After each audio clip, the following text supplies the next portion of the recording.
Отворено советувалиште за репродуктивно здравје во Кочани, сместено во Кочанскиот центар за јавно здравје.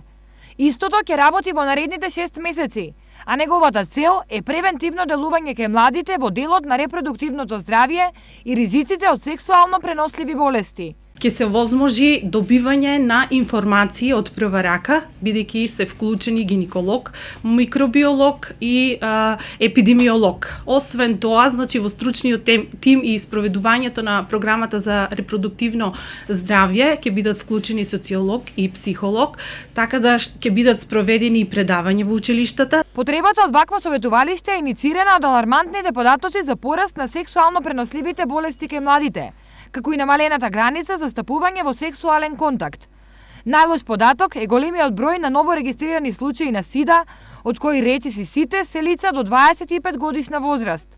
Затоа стручњаците сметаат дека со агресивна едукација треба да се започне уште на 13 години. Овој период представува ризичен период за младите, поради неинформираност, бидејќи представува нели сепак и табу тема за овие простори, сексуално и репродуктивното здравје кај младите и раното влегување во сексуалните односи.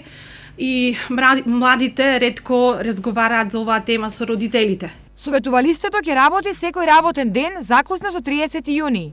Инаку истото е отворено како дел од проектот Здрав совет за здраво потомство на Кочанското здружение Благородна мисија, општината и Подрачниот центар за јавно здравје, а е финансиран од Секретаријатот на Влада на Република Македонија.